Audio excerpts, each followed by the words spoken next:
Қайырлы кеш әріптестер, расымен де ол аймақта интернет барлық адамның үйіне бірдей жеткен жоқ. Оның үстіне денсаулығына байланысты қор кеңсесіне жете алмай жүрген азаматтар да бар. Халықтың әлеуметтік осал топтары мен мүмкіндігі шектеулі жандарға өз қызметтерін қолжетімді ету үшін бірыңғай жинақтаушы зейнетақы қорының мамандары елді мекендерді аралап, тұрғындарымыздың үйлеріне барып, қор операцияларын жүзеге асыруда. Армағайын мобильді кеңсе дәл осындай шағын автобустың ішінде орналасқан. Оның көмегімен қор мамандары бір сапар барысында 70-тен астам адамға түрлі сұрақтар бойынша қызмет көрсетіп, ақыл кеңестер береді. Биылғы жылдың 9 айының ішінде қордың барлық мобильді кеңселері 240 реттен астам жолға шығып, 23 мыңдай операцияны жүзеге асырған. Оған қоса азаматтарға 10 мыңдай ақыл кеңес берілді. Бүгін біз қор мамандарымен бірге оның жұмысымен жақынырақ танысатын боламыз. Мобильді кеңсенің сыртқы тұрпаты міне осындай. Автобус бір қарағанда шағын көрінгенмен, іші ерекше жайлы. Кеңес сұрап келушілерге арналған жұмсақ орындықтары бар. Заманауи техникамен жабдықталған орталықтың жер серігімен байланысы бар. Соның арқасында тұрғындарға интернет арқылы жылдам әрі сапалы қызмет көрсетуге жағдай жасалған. Арнайы көлік ауыл аймаққа жоспарланған кесте бойынша қатынайды. Оның жүрер бағыты жергілікті әкімдіктермен мақұлданып, халыққа мобильді кеңсенің келетін жөнінде алдын ала хабарланады. Әзірге мобильді кеңсе қызметі Атырау, Алматы және Қостанай облыстарында жүзеге асырылуда. Бұл өңірлер климат және географиялық және аумақтық жағдайларына байланысты таңдап алынды. Мысалы, Қостанай облысының орталығынан алыс орналасқан аудандар мен ауылдар көп.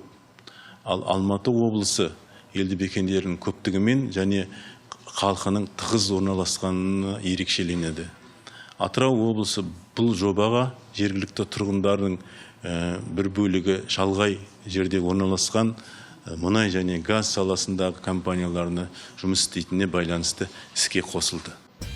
Жоба іске қосылғаннан бері күні бүгінге дейін осындай жылжымалы орталықтардың көмегімен 42 мыңға жуық адам зейнетақы қызметтерін алып үлгерген. Биыл еліміздің тағы 7 өңірінің тұрғындары үшін мобильді кеңсе көшпелі қызмет көрсетпек. Атап айтсақ, бұл Қарағанды, Қызылорда, Ақтөбе, Ақмола, Жамбыл, Павлодар және Солтүстік Қазақстан облыстары. Ал 2020 жылы аталмыш қызмет Шығыс Қазақстан, Батыс Қазақстан және Түркістан облыстарының тұрғындарына да қолжетімді болады. Мобильді кеңседе бірқатар маңызды зейнетақы қызметтері көрсетіледі. Бұл ерікті зейнетақы жарналары бойынша шот ашу, зейнетақы шотының бар болу туралы анықтама беру, шоттың жай-күйі туралы ақпарат беру тәсілін өзгерту, шоттан үзінді көшірме беру, жеке деректемелерді өзгерту, бірінші-екінші топтағы мүгедектік мерзімсіз болып белгіленуіне байланысты зейнетақы төлемдерін рәсімдеу және жеке зейнетақы шотын ашу туралы өтініштің жаңа редакциядағы үлгісін беру секілді қызметтер. Шалғайдағы елді мекен тұрғындары мобильдік кеңседен бөлек қор қызметтерін Қазпошта бөлімшелері арқылы алады. Биыл сәуір айынан бастап транспорттық агенттік қызметтер Қазпоштаның 94 елді мекенде орналасқан бөлімшелері көрсете бастады. Таяуда олардың қатарына тағы да 126 қызмет көрсету бөлімшелері қосылды. Зейнетақы қоры халықтың әлеуметтік осал топтарына, әсіресе мүмкіндігі шектеулі жандарға ерекше көңіл бөліп келеді. 4 жылдан бері қор мамандары тұрғындардың үйлеріне барып, мобильді агент жобасы аясында қызмет көрсетуде. Биылғы жылдың 9 айында мобильді агенттер 7271 отбасына барып, зейнетақы қызметтерін көрсету аясында 110 мыңнан астам операция орындаған. Бұл өткен жылғы сапарға шығу санымен салыстырғанда шамамен 17%-ға жоғары. Осылайша қандай да бір себептермен бірінші кезекте денсаулығына байланысты қор кеңсесіне келе алмайтын салымшы мобильді агентті үйіне шақыралады.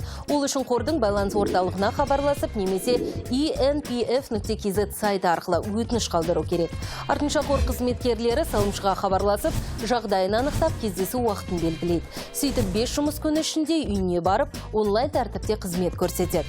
Бұл үшін қор мамандары өздерімен бірге арнайы ноутбук, принтер, модем және басқа да қажетті құрылғыларды алып барады. Көріп отырғандарыңыздай, бірыңғай жинақтаушы зейнетақы қорының қызметкерлері жыл өткен сайын ыңғайлы әрі қолжетімді бола түсуде. Әзірге айтарым осы, келесі кездескенше күн жақсы.